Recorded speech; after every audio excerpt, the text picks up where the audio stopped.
नमस्कार मेरे कृषि बंधुओं, मैं सतीश नागर स्वागत करता हूं आपका शिक्षक पथ अकेडमी के ऑनलाइन प्लेटफॉर्म पे। मैं आपको पढ़ाने वाला हूं अपने सोइल साइंस।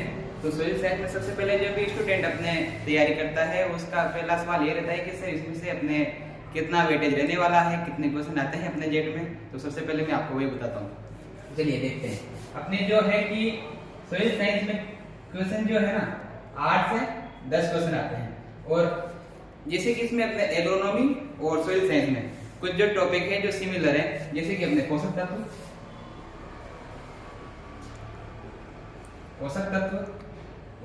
खाद एवं उर्वरक,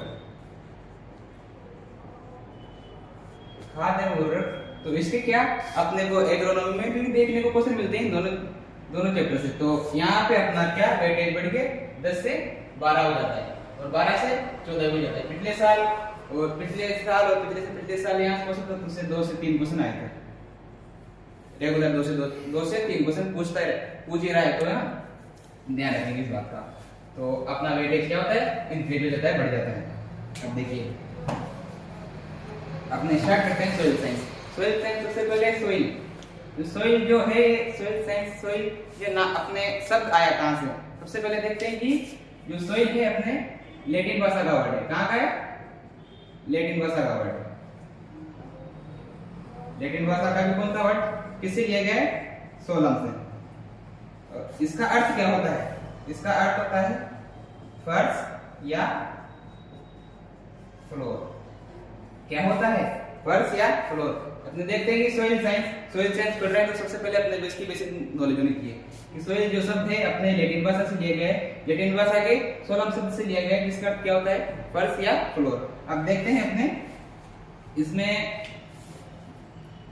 सोइल की डेफिनेशन।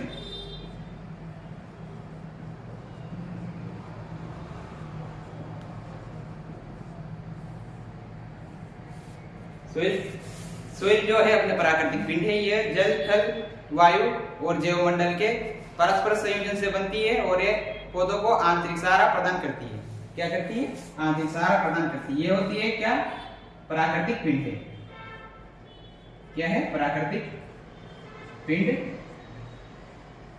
है जो क्या करता है, जो किसे बना होता है? जल, थल, वायु और जैवमंडल से बना होता है। जैवमंडल के संयोजन से बना होता है। ठीक है, जैवमंडल के संयोजन से बना होता है जो पौधों को आंतरिक सहारा प्रदान करता है। ठीक है, अब इसके बाद देखते हैं मृदा विज्ञान कहते किसे। नेक्स्ट आता है अपना मृदा विज्ञान। क्या आता है? मृदा विज्ञान। मृदा विज्ञान में क्या होता है? इसमें अपने पौधों के वृद्धि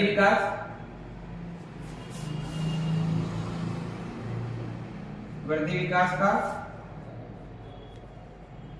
अध्ययन किया जाता है। क्या किया जाता है? अध्ययन किया जाता है। अब देखते हैं कि मृदा विज्ञान पौधों के वृद्धि और विकास का क्या किया जाता है? अध्ययन किया जाता है। तो अब इसकी भी क्या दो शाखाएं हैं। क्या है? दो शाखाएं कौन सी है?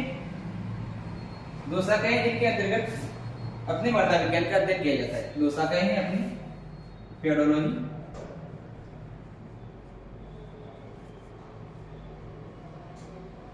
दूसरी है अपनी इडेफोलॉजी। पेडोलॉजी और इडेफोलॉजी दोनों क्या है? ग्रीक भाषा का शब्द है। क्या है? ग्रीक भाषा का शब्द है। अपने जो मृदा थी, सोइल थी, वो लैटिन भाषा का शब्द था और पेडोलॉजी और इडेफोलॉजी जो इसी के पार्ट है, ये ग्रीक भाषा का शब्द है।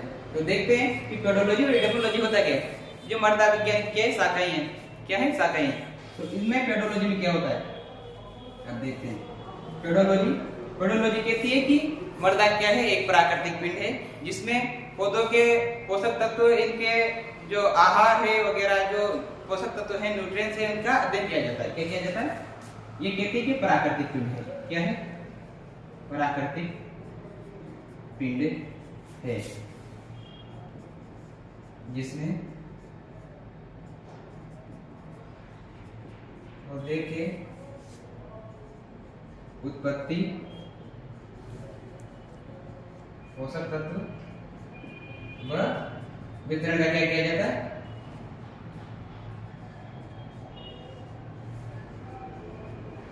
अध्ययन किया जाता है। क्या किया जाता है? अध्ययन किया जाता है। अब देखो यहाँ पे शब्द है अपना प्राकृतिक पिंड। अपनी क्लास में 4-5 बार मैंने बोल दिया कि मृदा क्या है? प्राकृतिक पिंड है। प्राकृतिक पिंड कैसे?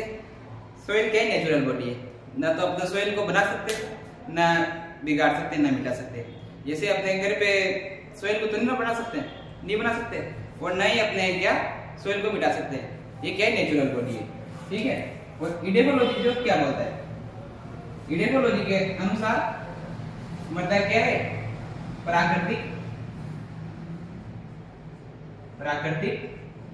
आवास। अब इडेकोलॉजी ने प्राकृतिक आवास क्यों बोला इसको? प्राकृतिक आवास बोलने का कारण यह है कि इसमें अपने मृदा में जब देखते हैं कि इसमें अलग अलग पोषक तत्व, अलग अलग माइक्रोबैक्टीरिया, सूक्ष्म जीव रहते हैं, इसलिए इसको क्या बोला है? प्राकृतिक आवास बोला गया है। ठीक है। और प्राकृतिक आवास बोला है, इसमें क्या पौधे व मृदा के मध्य संबंध का अध्ययन किया जाता है।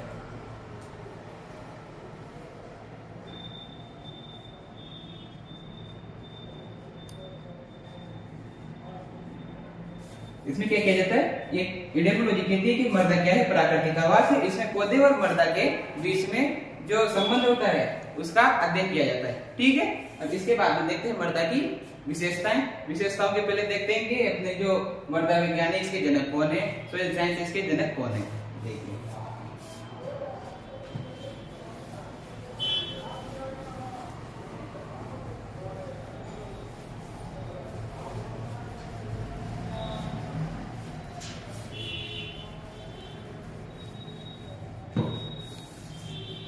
देखिए फादर ऑफ सोइल साइंस कौन है? वीवी डोकोचेव। वीवी डोकोचेव। ठीक है। और वहीं अपने जो जेडब्ल्यू लेदर, ये भारतीय मृदा रसायन के जनक है, मृदा विज्ञान के जनक है।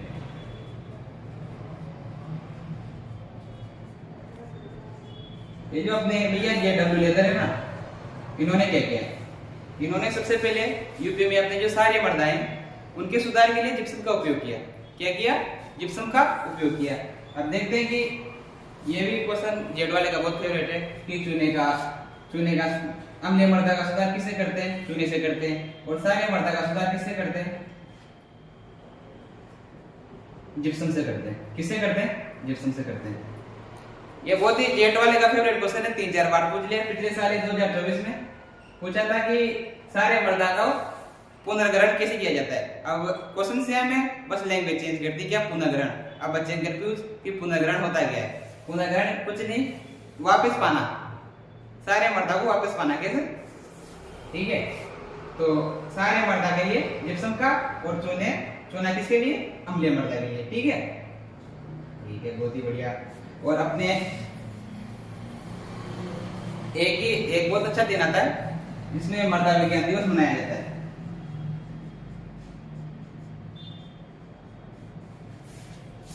तो अपने मृदा विज्ञान दिवस को मनाया जाता है, देखिए 15 दिसंबर को, सॉरी 5 दिसंबर को। ठीक है।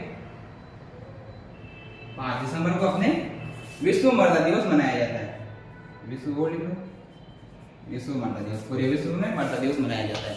एक होता है अपने SHC, मिटा देता हूं, आप दिक्कत आ रही होगी आपको ना।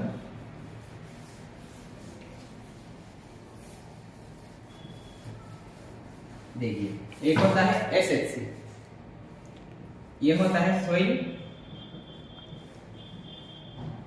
Health card.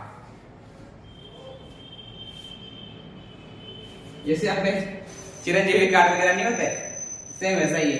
चिरंजीवी कार्ड वगैरह से क्या होता है, फ्री में क्या अपने इलाज होता है, नहीं होता। गहलोत साहब ने बहुत ही अच्छा काम किया था कि ये जो चिरंजीवी कार्ड लॉन्च कर दिया था, जिसमें गरीबों की बहुत अच्छी सेवा होती थी।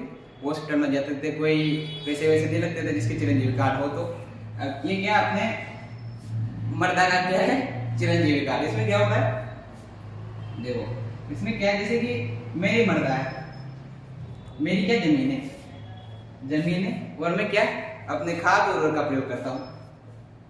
खाद उर्वरक का प्रयोग करता हूँ, क्या करता हूँ, खाद उर्वरक का प्रयोग करता हूँ। खाद उर्वरक का प्रयोग करता हूँ। मेरे को पता नहीं है कि इसमें प्रॉपर कितना खाद डालना है, कितना नहीं डालना। मैंने ज्यादा खाद, अम्लीय खाद डाल दिया, अम्लीय उर्वरक डाल दिया, तो मर्दा क्या हो गई, अम्लीय। तो क्या सोइल हेल्थ कार्ड जो क्या अपना लागू किया गया किधर, 2016 में, कहाँ, बीकानेर। कहाँ से स्टार्ट हुआ ये, बीकानेर से। इसके अकॉर्डिंग क्या अपने जैसे मर्दा की क्या जुताई बुआई करते हैं, बुआई से 1 महीना पहले अपने सोइल का सैंपल लिया जाता है। क्या लिया जाता है, सैंपल।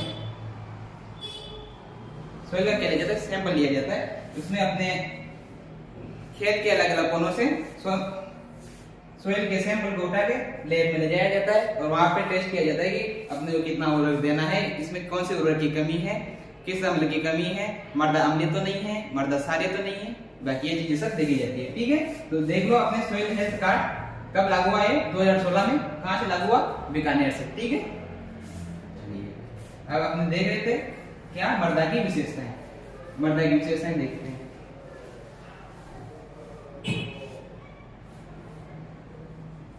मर्दा की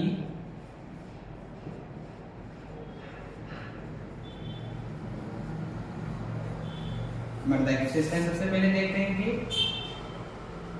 अपने पेडोलॉजी में भी देखा था क्या, कि मर्दा एक प्राकृतिक पिंड है। क्या है, नेचुरल बॉडी, प्राकृतिक पिंड है। और क्या, तीनों प्रावस्था में प्राप्त होती है।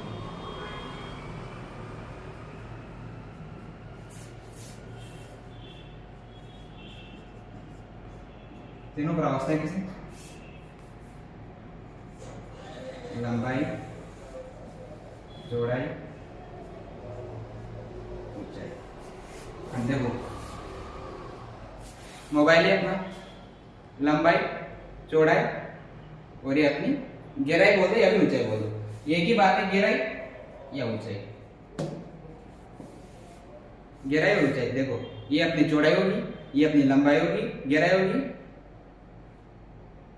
चौड़ाई, लंबाई और गहराई। ठीक है, तो इसमें क्या, तीनों तरफ से देखने पर समान दिखाई देते, तीनों प्रावस्था में रहती। ठीक है, अब इसके बाद देखते हैं अपने मर्दा क्या रहती है, परिवर्तनशील। मर्दा कैसी रहती है, परिवर्तनशील, चेंजेबल रहती है, डायनामिक रहती है। किसमें बोलते हैं इसको, डायनामिक।